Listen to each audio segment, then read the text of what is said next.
Current పోతుందని phone చేస్తే వెళ్లి మంత్రి కోమటిరెడ్డిని అడగంటేని అంటున్నారు. కరెంటు కోతలకు నిరసనగా సబ్స్టేషన్ ఎదుట రైతులు రాస్తారోకో చేపట్టారు. నల్గొండ జిల్లా తిప్పర్తి మండలం ఇండ్లూరు గ్రామంలో కరెంటు కోతలకు నిరసనగా రైతులు ఆందోళన చేపట్టారు. సబ్స్టేషన్ ఎదుట తిప్పర్తి నగరేకల్ రోడ్డుపై వాహనాలు అడ్డం పెట్టి రాస్తారోకో చేస్తున్నారు. కరెంటు కోతలతో వరి నార్లు ఎండిపోతుంది.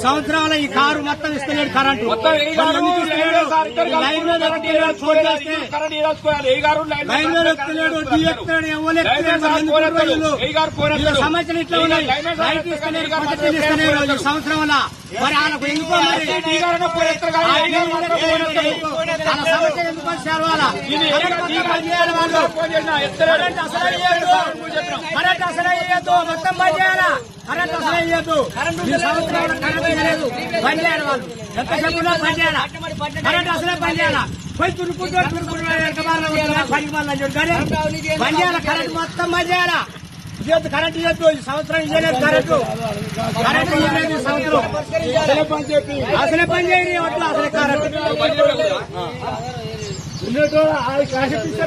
అంటే మంత్రి పేరు చెప్తారు. అంటే మంత్రి పేరు చెప్తున్నారు. మరి మంత్రి మాత్రం కరెంట్ ఇవ్వద్దు చెప్తున్నా. ఎవరికైనా లైనరీ చెప్తున్నా, టీవీ చెప్తున్నా, ఎవరికైనా చెప్తున్నా. అంటే కరెంటు అంటే మంత్రి చేయరి మంత్రి వస్తాడు ఐడికే. ఈ లైన్ మ్యాన్ కరెంటు ఈ లైన్ మ్యాన్ దీనికి రావద్దు. ఎవరు రావద్దు. తాళ వేసి పని చేయరి. తాళ వేసి పని చేయరి.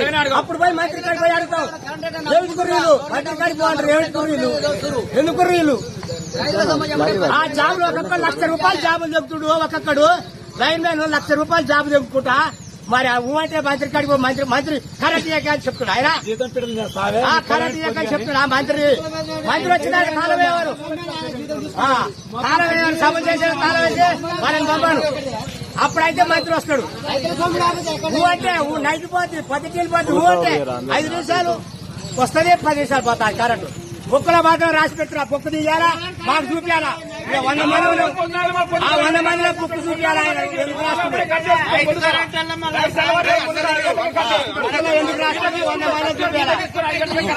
కోరట్ల బస్టాండ్ నుంచి ఆర్టీసీ బస్సును దొంగిలించిన దుండగుడు వేగంగా వెళ్తూ పోలీసు వాహనాన్ని పలు వాహనాలను ఢీకొట్టారు. పలువురికి గాయాలయ్యాయి. నిజామాబాద్ వైపు వెళ్తుండగా హనుమాన్ దేవాలయం వద్ద గుంతలో దిగి ఆగిపోయింది బస్సు దిగి పారిపోతున్న దుండగుడిని పట్టుకున్నారు పోలీసులు.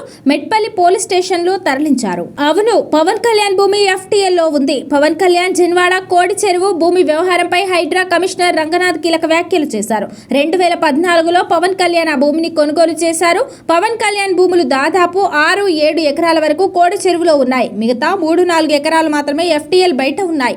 చెరువులో ఫెన్స్ వేశారు. చెరువులో ఫెన్స్ వేయకూడదు, అది ఆయన చేసిన తప్పు అంటూ సంచలన వ్యాఖ్యలు చేశారు హైడ్రా కమిషనర్ రంగనాథ్. ఢిల్లీలో మోడీ నివాసం వద్ద నిరసన తెలుపుతున్న రాహుల్ గాంధీని కలిసి చర్చలు జరిపారు కేంద్ర మంత్రి జితేంద్ర సింగ్. రేవంత్ రెడ్డి ప్రభుత్వానికి హైకోర్టులో ఎదురు దెబ్బ తగిలింది. శంషాబాద్ మండలం బహదూర్గూడలో చట్టవిరుద్ధంగా స్వాధీనం చేసుకున్న 650 ఎకరాలపై స్టేటస్ కో విధిస్తూ హైకోర్టు ఆదేశాలు జారీ చేసింది.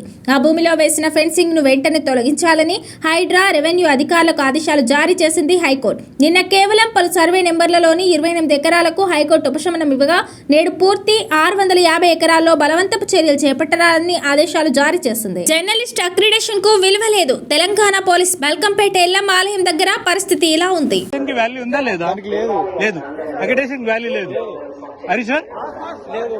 అక్రిడేషన్ లేదా? ఎందుకు లేదు? చెప్పు. అక్రిడేషన్ వాల్యూ ఉందా లేదా? అక్రిడేషన్ వాల్యూ ఉందా లేదా? పాస్ ఇచ్చిండ్రా కూడా పాస్ లేదా ఇందులో విలువైన వస్తువులు పోయినా లేదా ఏదైనా అవాంఛనీయ సంఘటన జరిగినా వెంటనే సమీపంలోని పోలీస్ కమాండ్ కంట్రోల్ సెంటర్ ను సంప్రదించి ఫిర్యాదు నమోదు చేయండి. భక్తుల భద్రత కోసం తెలంగాణ 5 ఏళ్ల పాటు నీటిపారుదల శాఖ మంత్రిగా పనిచేసిన హరీష్ రావు గారికి నీటి పంపింగ్ విషయంలో కనీస అవగాహన లేకపోవడం దురదృష్టకరం.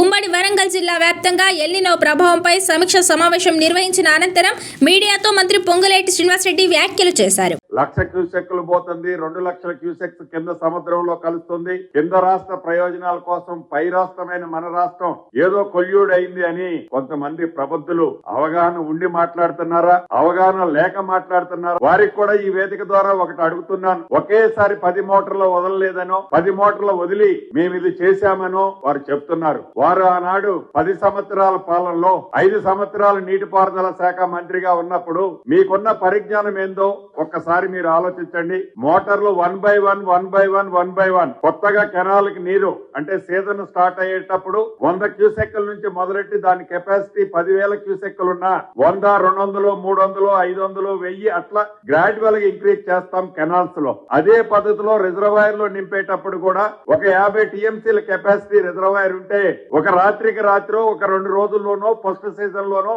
50కి 50 టీఎంసీలు నింపిన సందర్భాలు ఉండవు. అది సైంటిఫిక్ గా కరెక్ట్ కూడా కాదు అని 5 సంవత్సరాలు మంత్రిగా చేసిన వారికి ఆ పరిజ్ఞానం లేకపోవటం దురదృష్టకరం. మానవత్వం లేని సర్కార్ ప్రభుత్వ నిర్లక్ష్యం వల్లే 4 రైతులు మృతి. పంటలు కొనుగోలు చేయకపోవడంతో మార్కెట్ యార్డ్లో ఉండగా గోళ్ల కూలి 4 రైతులు చనిపోయారు. ఈ పాపం కాంగ్రెస్ ప్రభుత్వానిదే. 4 రైతులు చనిపోతే వారికి న్యాయం చేయాలని మా బీఆర్ఎస్ ధర్నా చేసింది. ఇప్పటివరకు ఎలాంటి ఆర్థిక సాయం కూడా అందలేదు, కనీస స్పందన కూడా లేదు. చనిపోయిన రైతు కుటుంబాలను ఆదుకోవాలని కేసీఆర్ ఒక్కొక్కరికి 5 లక్షల ఆర్థిక సాయం ప్రకటించారు అంటూ బీఆర్ఎస్ వర్కింగ్ ప్రెసిడెంట్ అన్నారు. ప్రభుత్వ నిర్లక్ష్యం వల్ల తెచ్చిన ధాన్యాన్ని 30 రోజులు 60 రోజులు కొనేటోడు దిక్కులేడు, సంచులిచ్చేటోడు దిక్కులేడు. ఈ దిక్కు దివానం లేని ప్రభుత్వంలో అన్నదాతకు మరి దిక్కులేని పరిస్థితి వస్తే ఆ పంటను కాపాడుకునే ప్రయత్నంలో ఆ కొనుగోలు కేంద్రం దగ్గరే కాపుగా చిన్నప్పుడు గోడ కూలింది. గోడ కూలితే 4 రైతులు చనిపోవడం జరిగింది.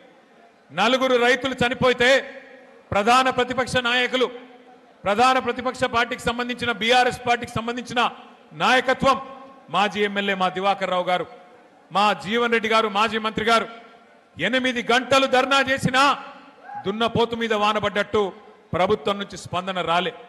చివరికి ఏదో మొక్కుబడిగా ఒప్పుకున్నారు, చూస్తాం చేస్తాం ఒప్పుకున్నారు. కానీ ఈ రోజు వరకు దాదాపు 2.5 నెలలు గడిచిపోయినా స్పందన లేదు.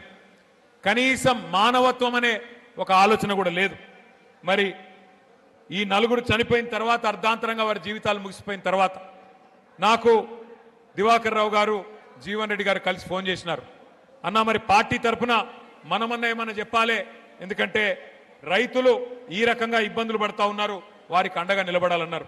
ఆ రోజు మేము వరంగల్లో ఉన్నాం, రైతు సదస్సు, అక్కడ రైతు సంగ్రామ సదస్సు నిర్వహిస్తా ఉన్నాం. అదే రోజు ఈ బాధాకరమైన సంఘటన జరిగింది.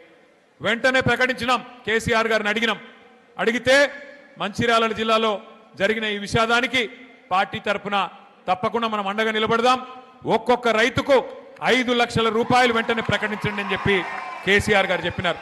చెబితే ఇవాళ శోకసంద్రంలో ఉన్న రైతు కుటుంబాలకు నేను అడిగిన, ప్రభుత్వం నుంచి ఏమైనా వచ్చిందా అమ్మా అని అడిగిన.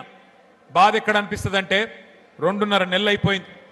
మంచిర్యాలలో ఉన్నది కాంగ్రెస్ ఎమ్మెల్యే, జరిగింది రాష్ట్రంలో ఉన్నది కాంగ్రెస్ ప్రభుత్వం, జరిగింది ఒక విషాదం. ఇప్పుడే రాజకీయ పరమైన హడావుడి లేదు, ఆర్భాటం లేదు, ఏ ఎన్నిక లేదు. కానీ ప్రభుత్వం నుంచి స్పందన లేదు. 4 మాట్లాడుతుంటే ఒక్కొక్కరిది ఒక్కో రకమైన బాధ. వాళ్ళందరూ చెప్పింది ఒకటే మాట. కాకపోతే వాళ్ళ 4 రైతులు చచ్చిపోతే ఒక్క రైతుకు మాత్రమే 5 లక్షలు వచ్చింది ప్రభుత్వం నుంచి. అది కూడా ఎక్కడిది ఆ 5 లక్షలు? కేసీఆర్ గారు పెట్టిన రైతు బీమా నుంచి మాత్రమే 5 లక్షలు ఇచ్చినారు. కానీ మిగతా 3కి 5 లక్షలు కాదు కదా, 5,000 కాదు కదా, 5 పైసలు కూడా ప్రభుత్వం నుంచి సహాయం అందలేదు.